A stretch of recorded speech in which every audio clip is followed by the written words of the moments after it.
Ini sudah jadi co-host ya Pak saya? Sudah bisa, kan nggak perlu jadi co-host. Sudah Ya Pak. all participant bisa share.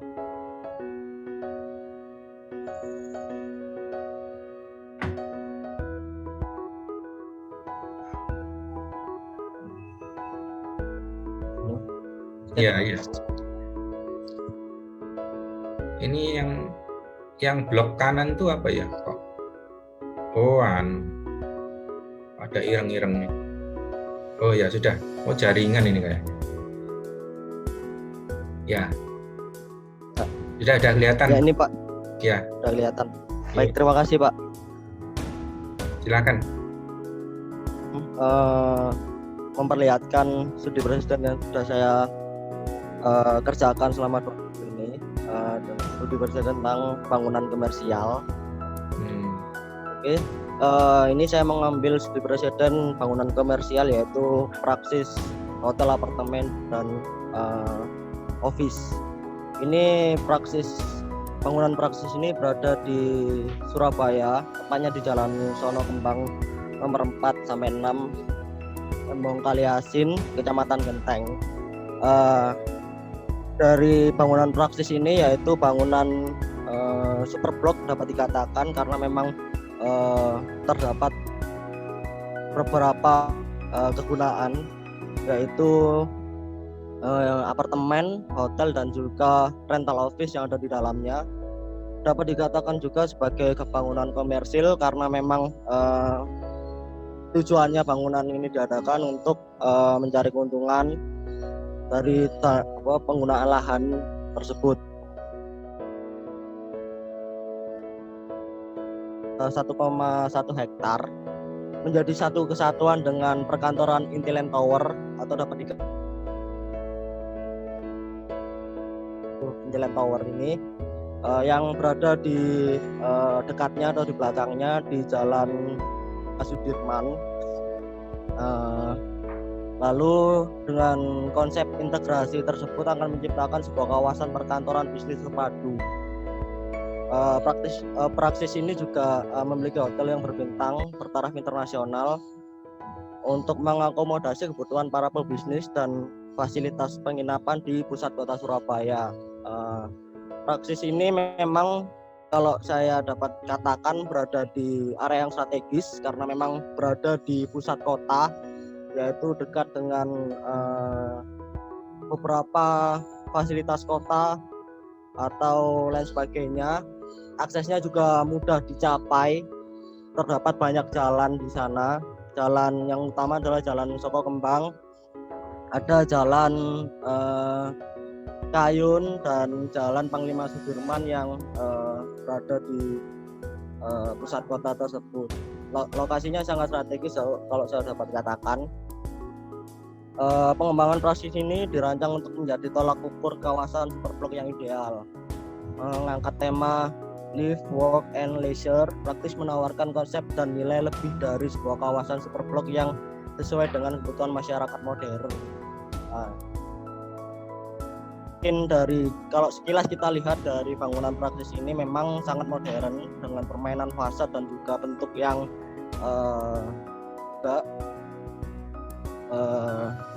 ini beberapa juga dapat saya jelaskan, ada beberapa fasilitas di sana seperti komersial, perkantoran, apartemen, supermarket, food court, dan lain sebagainya. Next, ini kita masuk ke program ruang. Yang pertama saya bahas tentang zoning. Dalam zoning ini, yang pertama, atau dapat dikatakan ada 2 tower di sini yang berwarna merah, yaitu dikatakan area atau zona residensial yang berisi unit-unit apartemen, kamar, dan area privasi bagi penghuni apartemen dan juga hotel. Dapat 2, yang di sebelah kiri ini adalah area apartemen, dan juga yang di sebelah kanan ini adalah area hotel. Lalu yang di bawahnya, kalau dapat dikatakan long space building, yaitu terbagi menjadi 2 bagian. Yang pertama adalah bagian bisnis dan juga bagian komersial.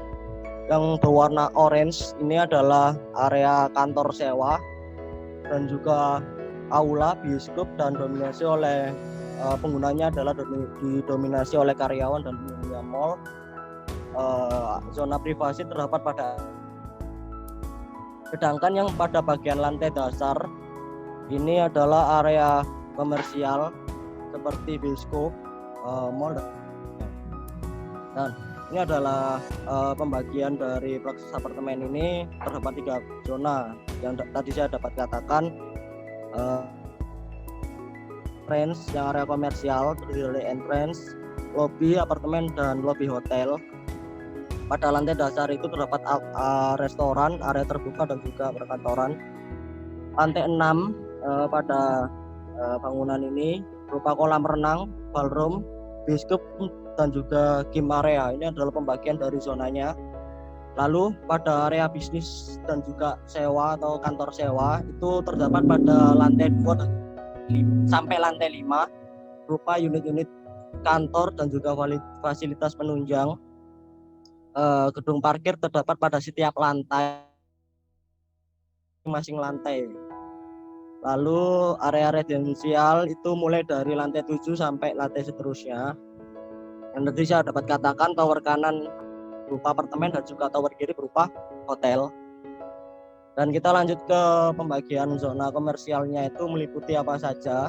Yang pertama yang pasti bersifat publik atau umum, dapat dinikmati oleh semua orang, merupakan area bersantai dan hiburan komersil, tempat bersifat terbuka dan ramai oleh pengguna, menyediakan fasilitas berupa kios-kios maupun unit-unit stand, terdapat kursi taman dan atau terbuka, area berisi kegiatan perdagangan dan jasa, terutama makanan dan juga pakaian atau retail.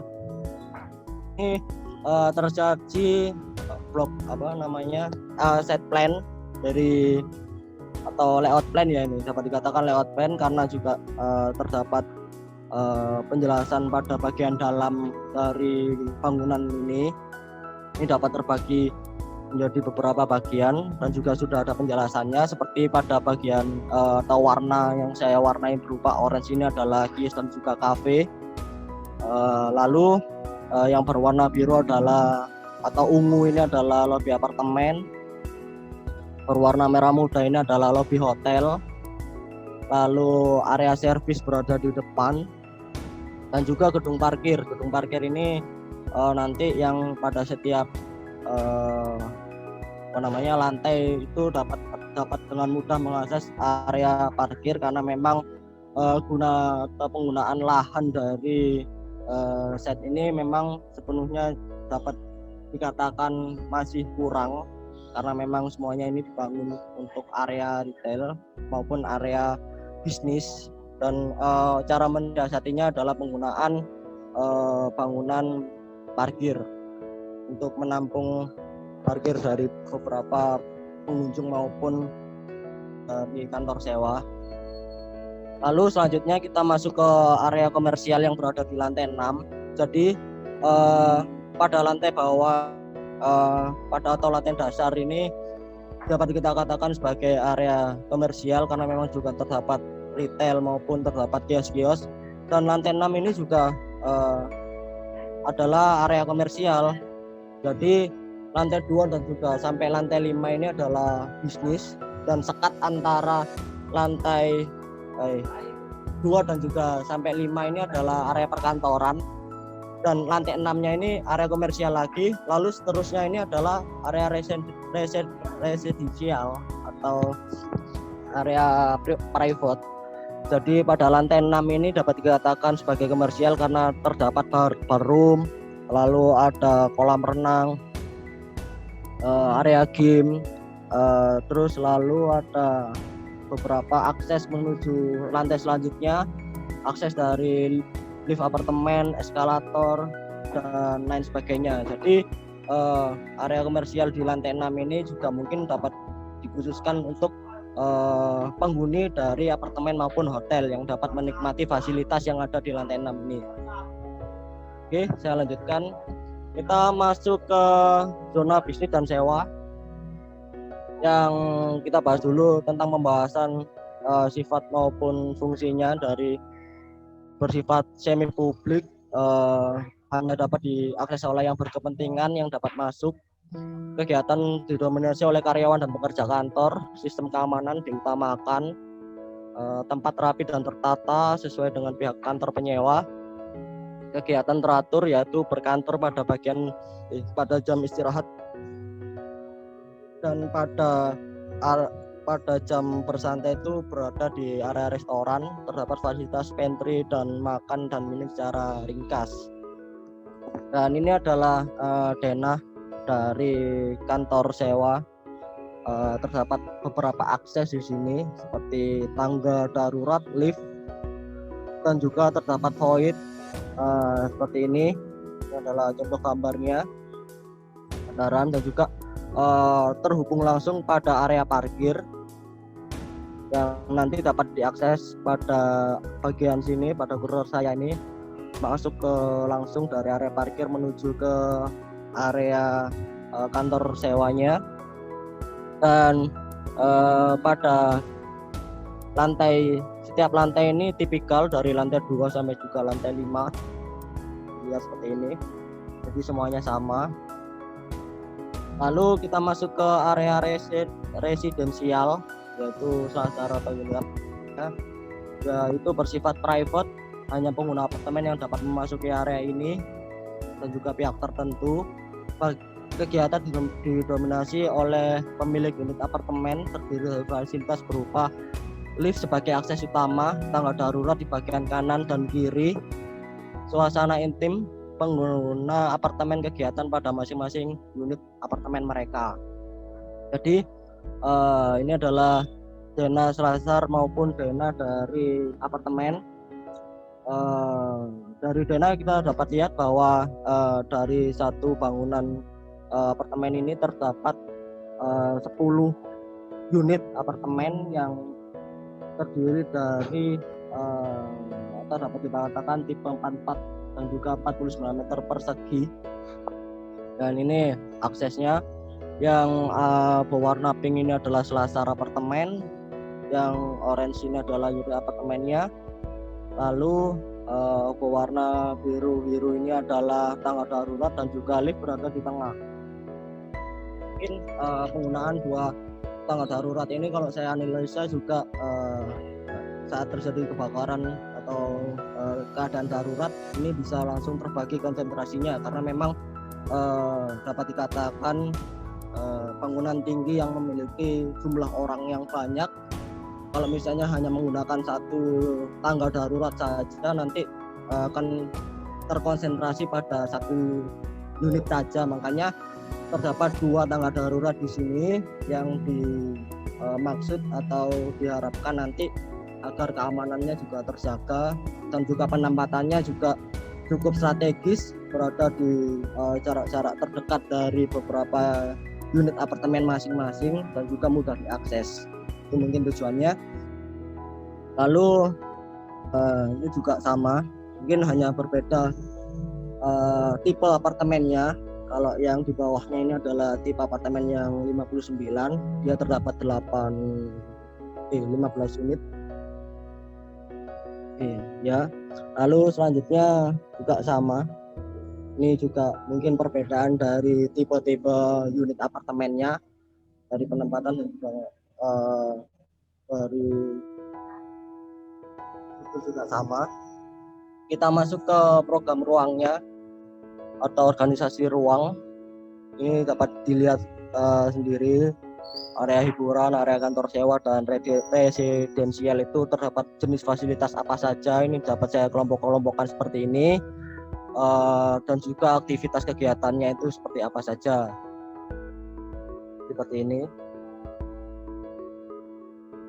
Nah, yang tadi area residensial itu tadi terdapat luasan-luasan yang berbeda sesuai dengan kebutuhan maupun peminatan dari yang memiliki unit apartemen tersebut. Oke, lanjut ke program ruang dari unit-unit kamarnya atau tipe-tipe unit apartemennya ini dapat beberapa fasilitas penunjangnya seperti kamar tidur dan juga ruang makan, pantry dan lain sebagainya. Dan juga ini ada pola alur kegiatan secara umum, mulai dari entrance, area komersil, lift, perkantoran dan sewa. Lalu kita langsung lanjut lagi ke lift, area terbuka di lantai 6. Lift langsung menuju ke unit apartemen atau ke unit hotel, seperti itu. Ada beberapa kita untuk alurnya seperti ini, dapat diakses oleh beberapa pengguna yang memiliki akses menuju ruang private tersebut. Oke, ini adalah juga perbandingan antara ruang komersial dan non komersial.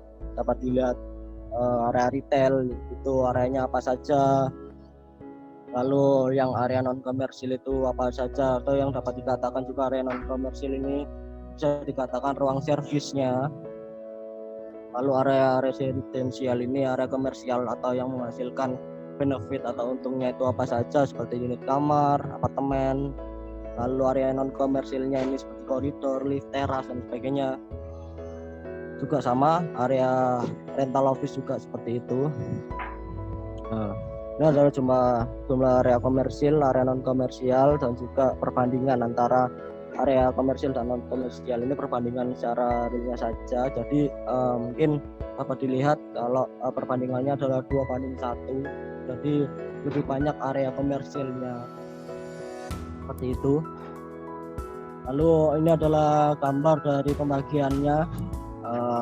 Yang merah ini adalah utilitasnya, lift, tangga darurat, shaft dan lain sebagainya. Lalu yang berwarna orange ini adalah area hotel, yang hijau ini adalah apartemen, yang kuning ini adalah kantor sewa, bawah ini adalah area retail maupun komersial.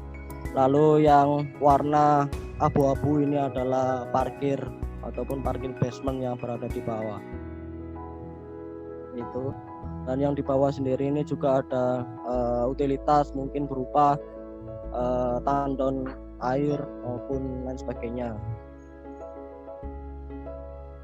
Oke, selanjutnya kita masuk pembahasan mengenai sirkulasi pada lantai dasar. Ini sudah terdapat garis-garis panah dan warna.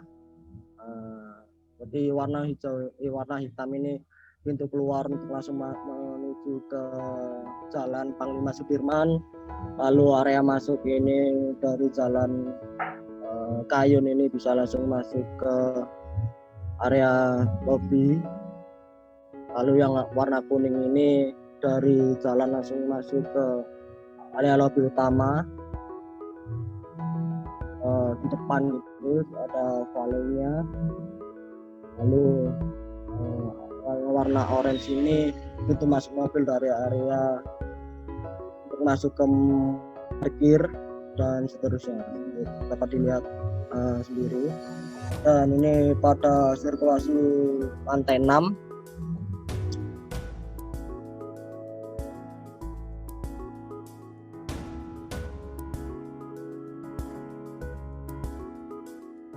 Dapat diakses juga dari area terbuka ini, bisa masuk ke ballroom, kita bisa masuk ke area fitness, kita bisa masuk ke area kolam renang dan sebagainya. Nanti selanjutnya untuk masuk ke atau mengakses bagian yang komersil ke lantai selanjutnya, lantai 7 sampai terusnya, itu hanya yang punya akses tersebut.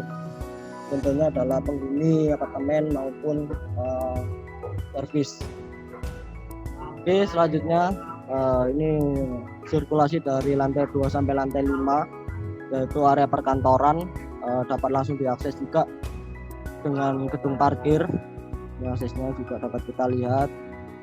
Yang berwarna pink ini dari lift menuju ke beberapa bagian. Lalu yang area biru ini selasar menuju ke area restoran yang sudah disiapkan di sana. Lalu juga ada kamar mandi di sini untuk digunakan bersama. Ya, ini aksesnya menuju selasar, menuju kamar mandi, lift dan sebagainya sudah lengkap. Lalu selanjutnya sirkulasi pada selasar apartemen, aksesnya seperti ini. Dari tangga darurat bisa langsung masuk ke selasar, dari lift itu juga bisa masuk ke selasar, dari selasar itu langsung menuju apartemennya masing-masing. Seperti itu sirkulasinya. Oke, selanjutnya adalah pembahasan tentang struktur, utilitas, dan mechanical electrical. Ini dapat kita lihat bahwa bangunan ini menggunakan sistem rangka beton berulang ya, dari tulangan besi pada saat pembangunan. Seperti ini. Apartemen ini atau bangunan ini memiliki 3 core yang terletak pada masing-masing bangunan tingginya, dan juga 1 core di bangunan long space-nya. Nah, itu untuk bagian lantai 5 plat lantai custom terlihat pada bagian balkon yang dibuat melengkung atau organik seperti ini. Jadi tidak seperti lantai-lantai yang pada umumnya yaitu berbentuk persegi maupun persegi panjang, tapi pada bagian bangunan ini, pada bagian lantai 1 sampai lantai 5 ini menggunakan plat melengkung seperti desainnya. Pada fasa bangunan ini sebagian menggunakan material plat beton atau solid dan fiberglass atau void pada bagian komersilnya. Nah, ini adalah dari denah dapat kita lihat ada core-core yang yaitu dari lift-lift tersebut itu dapat dialokasikan sebagai core. Lalu pada bangunan ini menggunakan akses utama berupa lift. Penempatan lift dibagi menjadi beberapa titik sehingga tidak semua lantai dihubungkan dengan lift yang sama.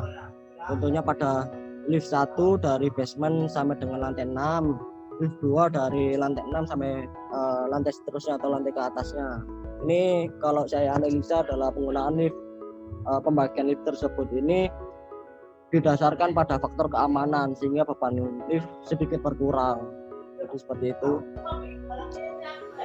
Pada bagian lantai 6 terdapat ballroom. Penempatan ballroom ini cocok ditempatkan pada lantai atas karena ballroom harus bebas kolom, sehingga struktur bangunan ini tidak berpengaruh pada ballroom karena ada ruang lagi di atasnya ballroom. Jadi ballroom ini kan penempatannya pada lantai 6 dan lantai 6 ini hanya beberapa titik saja yang dapat diteruskan ke apartemen maupun hotel. Sedangkan di atas ballroom ini yaitu podium yang bebas dari bangunan lagi. Jadi dapat di ballroom ini kita bisa menggunakan bentang lebar agar ballroom ini bebas dari kolom. Seperti itu tujuannya. Lalu pada bagian core lift ini juga pada bagian unit apartemen ini terdapat fasilitas berupa lift, tangga darurat, dan service area. Pada setiap unit kamar terdapat shaft di antara kamar untuk memudahkan distribusi air bersih, pemasangan AC, dan lain sebagainya. Dan ini dapat dikatakan shaft pada setiap unit apartemennya. Biasanya dari setiap unit apartemen seperti ini, kamar mandi berada dekat dengan selasar. Lalu shaftnya juga biasanya kamar mandi juga berhempetan seperti ini agar lebih efisien dalam penggunaan pipa, penggunaan kabel, dan lain sebagainya. Jadi ini yang dimaksud untuk penggunaan shaft dan juga penempatan kamar mandi yang didekatkan pada area shaft, pada area selasar maksud saya. Oke, kita lanjut ke pembahasan tentang visual bangunan, komposisi solid dan juga void. Secara general dapat dilihat pada area keseluruhan area ini, area kamar menggunakan bukan kaca. Ini dapat 2 segi ya, di segi itu yang dapat dikatakan sebagai area resepsi, area hunian ini dapat memaksimalkan view atau dapat melihat view secara luas di bagian tertinggi seperti itu. Dan ada sisi negatifnya, yaitu ruang menjadi panas akibat sinar matahari yang dapat masuk ke area void tersebut, area transparan. Lalu mensiasatinya dapat dianalisa pada beberapa bagian barat dan juga timur menggunakan material solid untuk mengurangi intensitas panas yang dapat masuk secara langsung pada bagian tersebut. Lalu penggunaan bangunan ini mayoritas menggunakan bukaan kaca, terutama pada bagian office, lalu kantor sewa. Panas yang masuk ke bangunan ini banyak sehingga perlu adanya respon dengan penggunaan pendingin udara atau AC. Dan ini komposisi keseimbangan tekstur dan garis bidang. Ini ada, kalau misalnya dari view ini mungkin view yang paling menarik karena memang terdapat lengkungan di sini. Mungkin ini view utama dari bangunan ini, makanya saya gunakan garis sumbu, garis potong di sini. Nah, jika dipotong dengan garis vertikal pada bagian tengah bangunan, praksis apartemen ini dapat dikatakan kurang seimbang karena pada sisi kiri dan juga kanannya itu berbeda. Jadi seperti itu dapat terlihat jelas bahwa kanan dan kirinya itu berbeda. Lalu bangunan ini cenderung menggunakan tekstur halus berupa kaca yang meliputi fasad yang berwarna hijau, sehingga dengan tidak adanya bagian kolom atau bolok yang menonjol pada tower bangunan ini.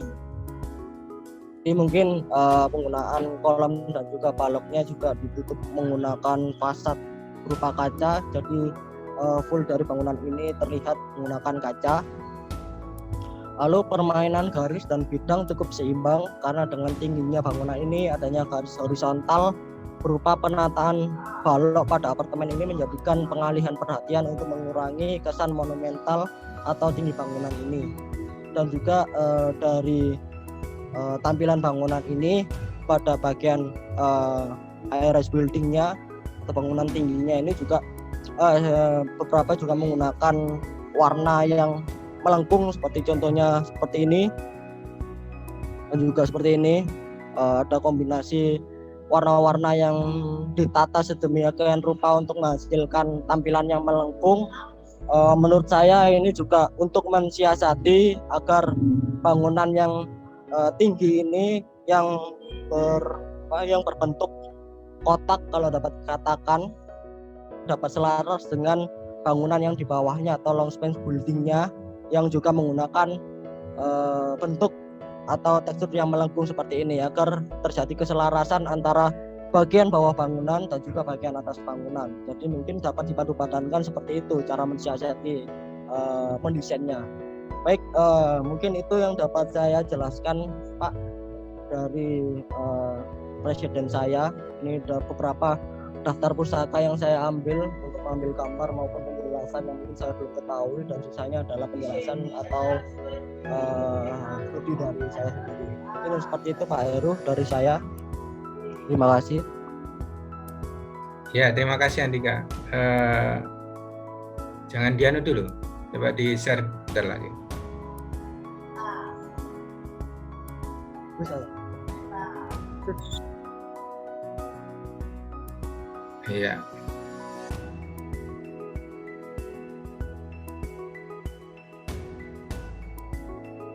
Ya, ya, terima kasih Andika.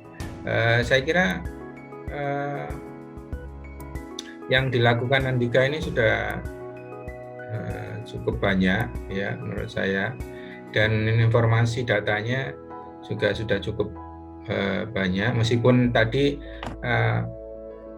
kita belum bisa menyimpulkan tentang masalah mechanical electricalnya secara lebih lengkap ya, karena ya itu memang, kalau data itu memang susah ya. Kalau data itu kalau kita tidak mengetahui, tadi ada gambarnya, nah ini kalau tidak mengikuti, yang tahu benar itu kan biasanya tim perencana ya, tim perencana itu yang mengakses ke tim perencana itu biasanya kalau enggak anak KP, kerja praktek, atau klien ya, atau atau konsultan MEP, mechanical electrical biasanya ya, karena biasanya arsitek tidak berdiri sendiri di sana ya, tidak berdiri sendiri karena dia organizer aja di sana. Nanti setelah preliminary desainnya jadi, biasanya nanti terus preliminary itu secara konsepsional bentuk dan ruang arsitekturnya ya, dari sisi keindahannya sudah oke, nanti biasanya terus dianalisis, masukin keikutsertaan dari konsultan ME ya, mechanical electrical di sana. Nah, ini yang biasanya terus menyesuaikan, dia membuat umpamanya shaftnya sudah disediakan itu, jaringannya apa yang dibuat yang dimasukkan ke sana. Nah, tapi untuk utilitas yang sifatnya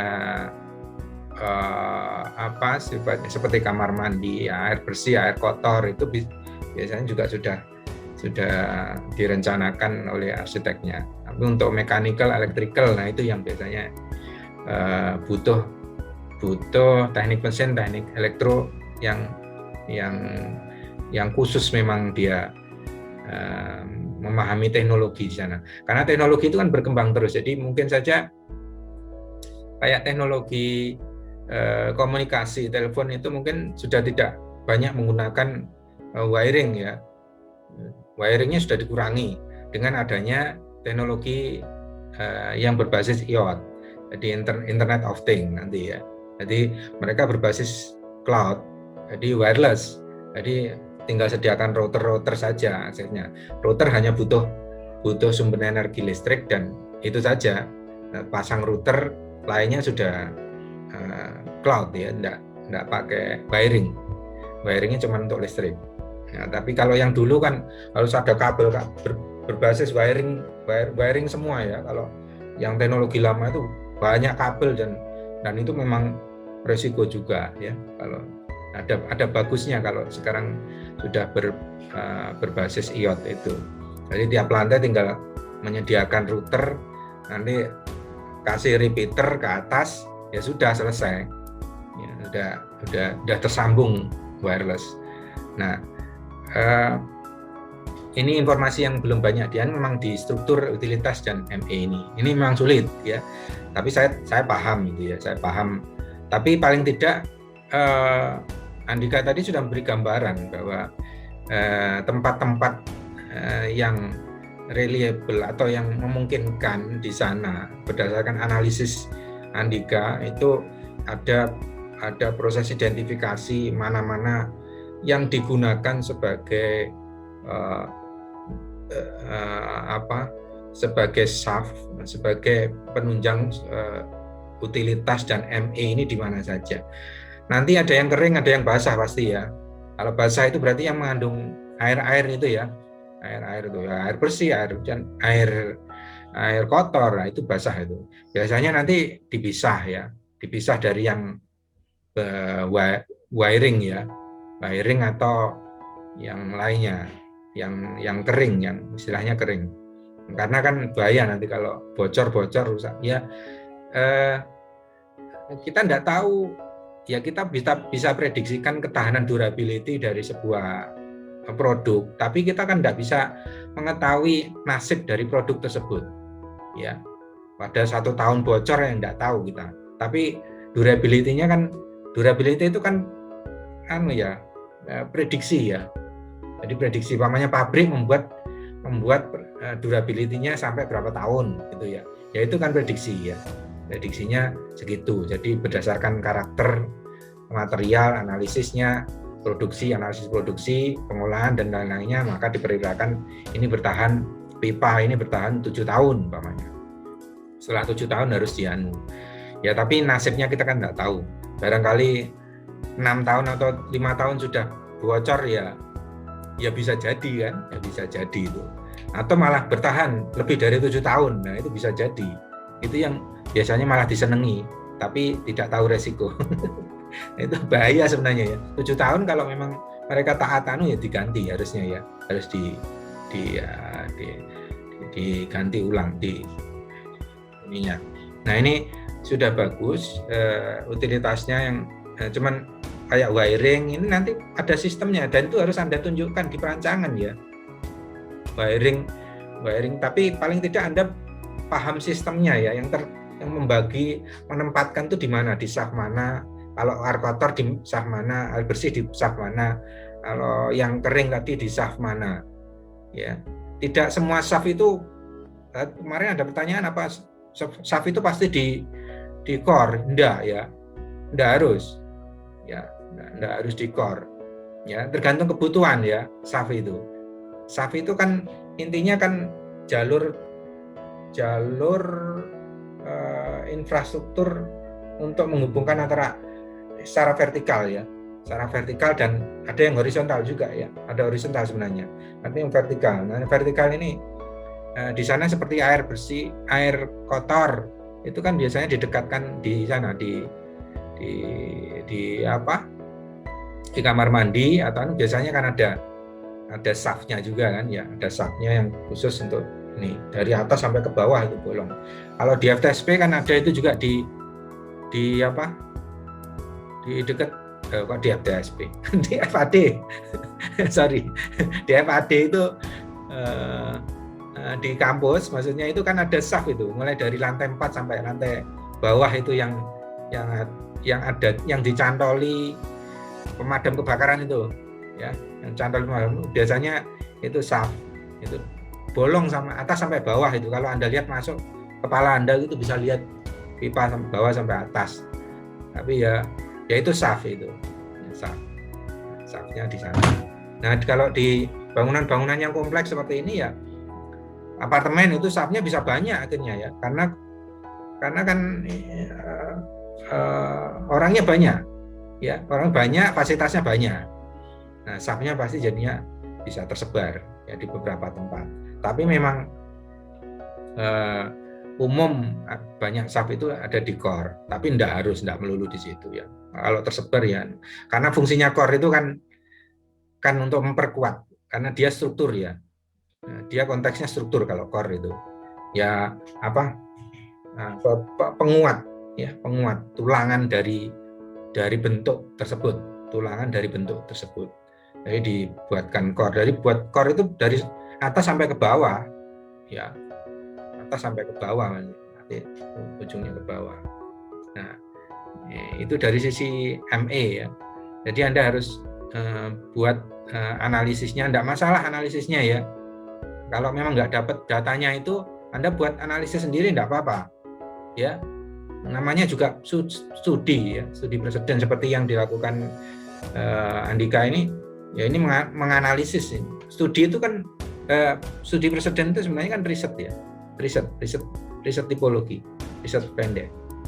Jadi Anda melakukan riset ini sebenarnya. Makanya mahasiswa bimbingan saya maupun tugas akhir biasanya saya biasakan untuk riset ya. Kalau ada pertanyaan apa, risetan ya, riset itu bukan harus terus besar gitu enggak ya. Mentipologi itu juga meriset ya. Mentipologi itu meriset juga namanya. Nah, dengan kategorinya tertentu.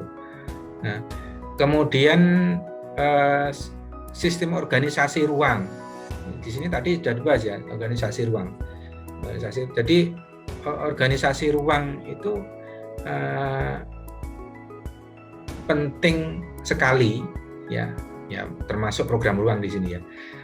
Organisasi ruang itu penting sekali untuk mengetahui karakteristiknya ya.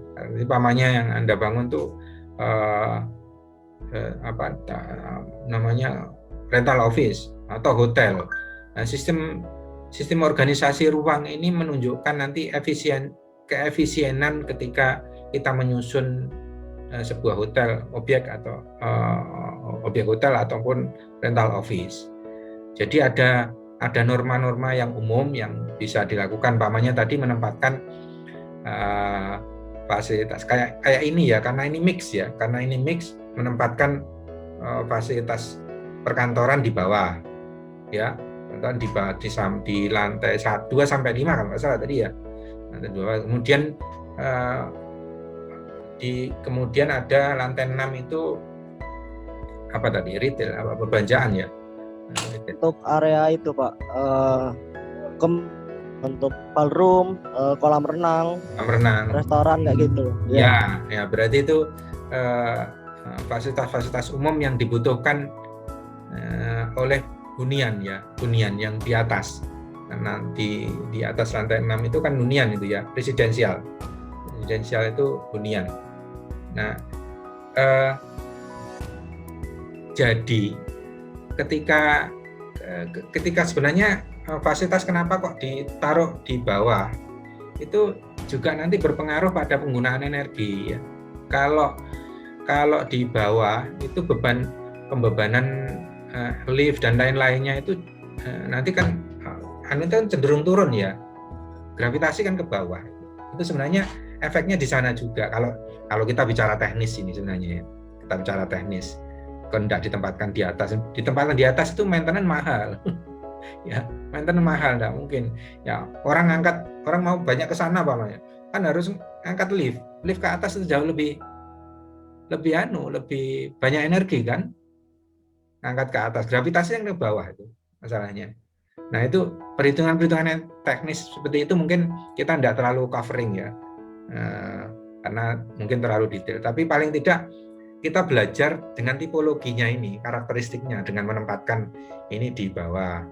Office ditempatkan di bawah sendiri karena tidak semua itu penghuni pemakai office itu juga penghuni apartemen, ya kan?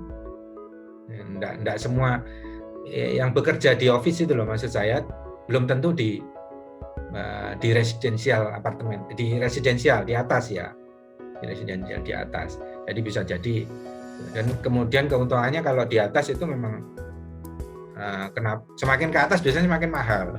Gria Tawang VVIP di sana ya, itu lebih mahal, dan itu ya semua duit lah ya, semua duit itu, perhitungannya duit semua itu.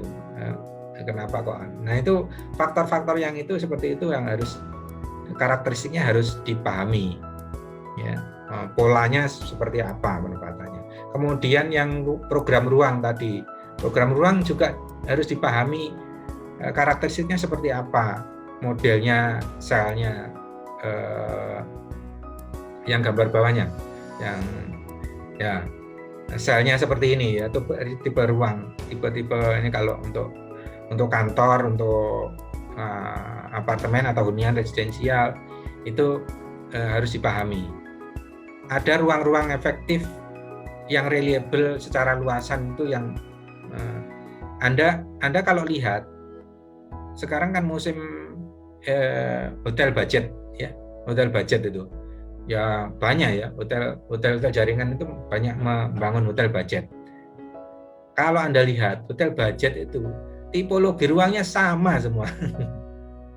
Ya, sama semua. Baik itu di hotel budget dari Ibis atau hotel budget dari Samator atau yang lainnya ya. Itu hotel hampir semua sama ya. Semua sama. Kalau masuk itu saya lihat beberapa hotel budget itu ya sama, susunannya itu sama ya. Itu dalam rangka sebenarnya untuk ya namanya hotel budget ya, hotel budget dia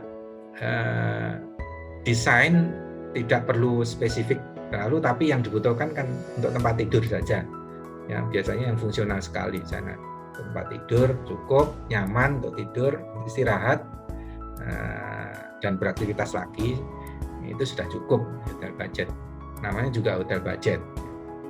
Berbeda dan itu sama, dan tipologinya sama. Nah, berbeda mungkin dengan ini, kalau ini residensialnya tidak budget, jadi ada tipe-tipenya di sana, tapi paling tidak tetap ada karakteristik luasan di sana, berapa luasannya, tipenya, dan susunannya seperti apa. Kamar mandi itu biasanya disandingkan, dikopel istilahnya, antara dua kamar gitu ya, dua kamar jadi satu ya, itu untuk menghemat ya duit soalnya ya, jangan sendiri-sendiri. Ada dulu yang merancang tuh kamar mandi sendiri, nah itu nggak ada yang mau, investor mungkin nggak kan itu mahal, maintenance juga mahal, juga secara utilitas juga mahal akhirnya nanti.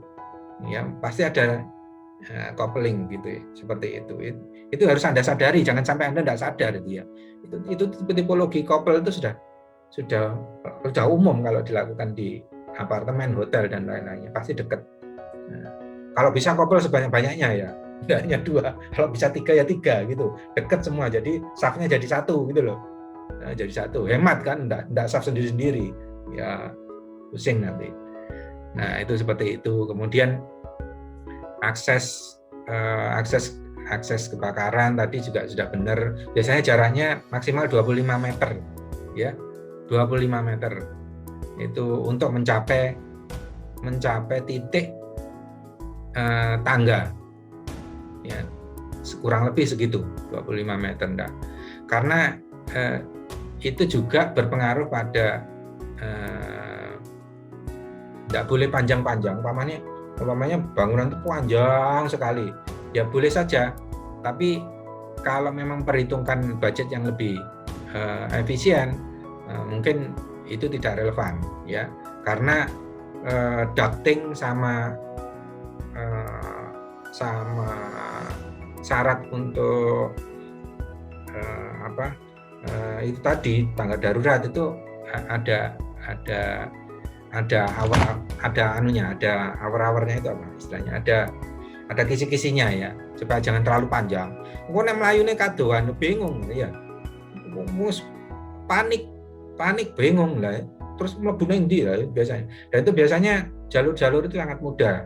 Kalau di pesawat kan biasanya ada nyalanya ya. Kalau di tengah-tengah itu koridor tengah biasanya harusnya memang harus ada jalur penunjuk darurat ya. Darurat. Jadi kalau lampu mati semua brus gitu ya. Nah itu kan gelap di tengah. Nah, gelap di tengah biasanya terus ada jalur yang penunjuk fluorescence-nya ya. Fluor dan nyala gitu. Nyala kalau kena. Jadi itu bisa jadi pertimbangan seperti itu. Kemudian ducting itu juga tidak bisa panjang-panjang. Kalau panjang jarak jauh berarti AHU-nya harus beberapa akhirnya. Nah, itu dipertimbangkan. Nah, makanya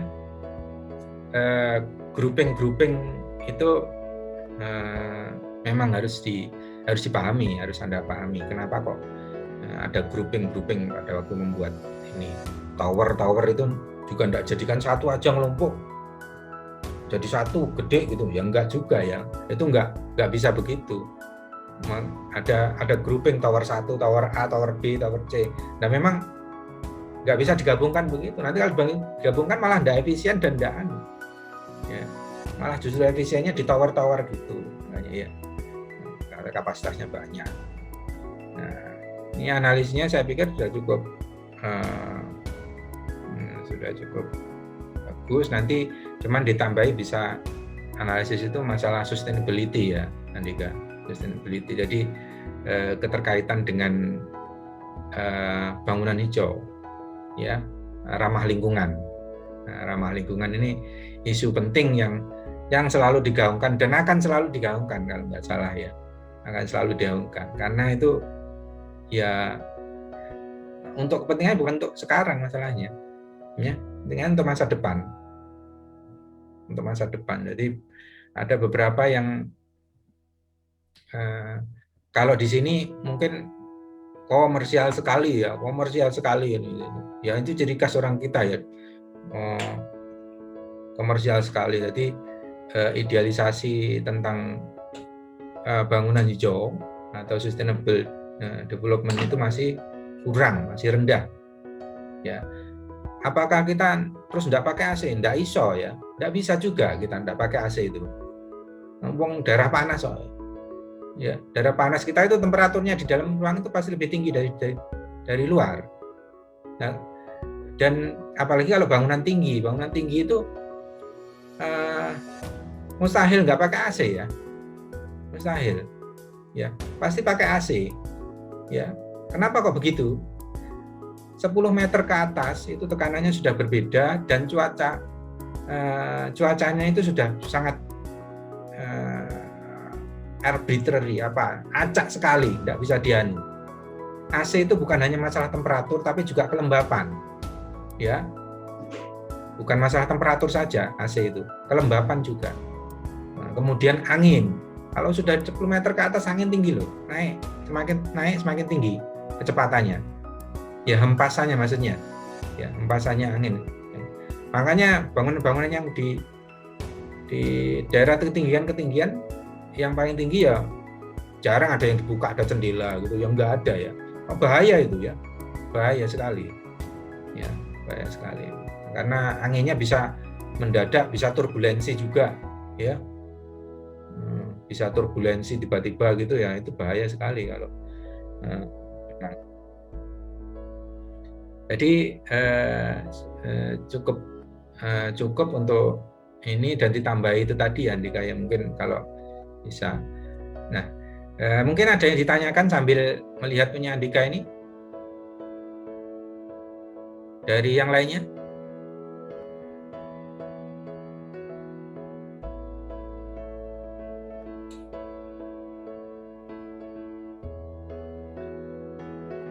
Notifnya dimatiin aja. WA, notif WA. Di setting WA, setting.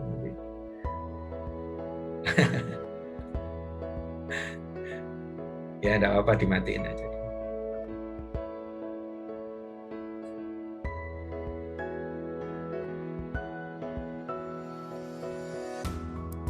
Ada yang ditanyakan? Yang lainnya pada tidur apa sudah bangun?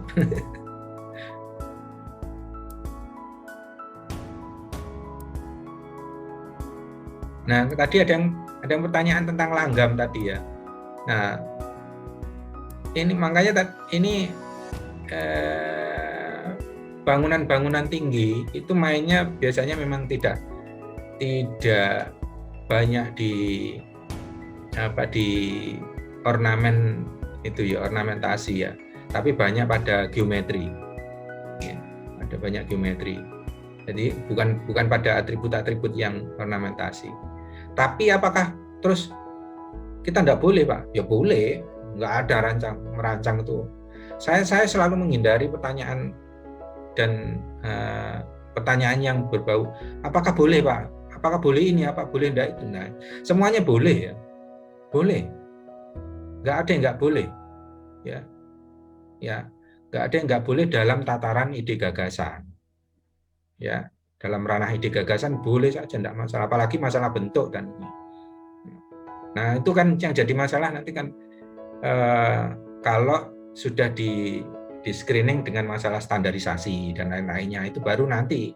Kalau pada waktu ada gagasan ide ya Anda los aja, los dol wis, pokoknya wis gaspol, remblong, ojo dibatasi. Loh ini nanti strukturnya enggak bisa, Pak. Ora bisa, pasti bisa ya. Enggak ada yang enggak bisa. Ya. Enggak bisa itu karena kita enggak tahu dulu ya. Ya kalau sifatnya eksploratif, ya gagasan ide, ya itu sudah rumusnya los dol itu. Ya, bukan lagi dibatasi ini itu, nanti takut ini takut itu ya, takut ini takut itu enggak akan merancang nanti. Ya enggak ada. Saya selalu mendorong seperti itu, enggak usah takut, ngapain takut? Nah, kamu nanti strukturnya enggak bisa, ya memang kamu kerjanya bukan menghitung struktur, ya enggak bisa lah. Ya pasti kamu enggak bisa. Nah, tapi yang dibutuhkan kan kamu sebagai arsitek mengeluarkan ide gagasan bentuk dan ruangnya itu sehingga bisa memenuhi keindahan arsitekturnya. Ya, memang di mana-mana ya arsitek itu leader, enggak ada. Jadi ya leadership-nya harus muncul di sana. Kalau enggak ada kebebasan ya enggak bisa jadi leader. Orang-orang yang leader itu biasanya mentalnya bebas sekali. Pikirannya luas, pikirannya bebas. Itu yang leader itu biasanya. Kalau enggak gitu enggak bisa jadi leader dia. Saya yakin. Ya, kamu percaya. Enggak bisa jadi leader. Kalau kamu terkungkung pikiranmu banyak batasan ini enggak bisa jadi leader. Udah ya. Jadi follower aja nanti pasti. Ya, umpamanya jadi drafter toh, wis jadi staff toh. Ya ngono-ngono iku. Enggak bisa maju kamu nanti ya. Ya itu makanya bersyukurlah kebebasan itu ada ruangnya di arsitektur itu, di sekolah-sekolah desain itu kebanyakan itu baik leader dirinya sendiri maupun orang lain nanti ya, pasti leadership nanti ya, leadership dan diri sendiri itu berarti biasanya jadi dia influencer ya, influencer itu. Nah itu ya, leader diri sendiri ya, influence, jadi banyak pengaruh orang. Nah itu harus punya daya seni dan daya kebebasan yang tinggi. Kalau enggak iso ya, enggak iso ya. Berpikir kebebasan itu harus muncul di sana. Influencer, youtuber itu pasti seperti itu ya kalau Anda lihat. Kalau enggak ya enggak bisa lah dia berkarya, enggak ide besok kontennya apa, enggak bisa terusan kalau enggak punya kebebasan tuh. Itu harus di lost door pokoknya. Ada pertanyaan?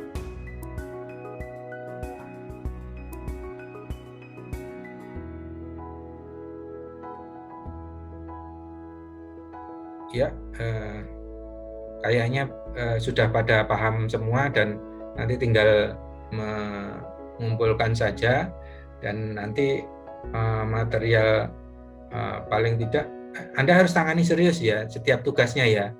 Anda tangani serius, jangan wis pokoknya ngumpul nonda, karena itu kan ada nilainya ya, ada nilainya. Jadi kalau Anda pinter, cerdas, itu di RPS itu sudah ada nanti ya. Ini tinggal iki aku kok tak cajet sama ini. Karena pamannya dapat di situ ditulis 5 poin atau 5%, belum tentu Anda dapat 5 kan? Masalahnya. Nah, ya kalau dapat 5, kalau dapat 2, ya kalau dapat 3 lah, totalnya kan belum tentu nanti. Nah, itu harus Anda kerjakan dengan serius sebaik mungkin.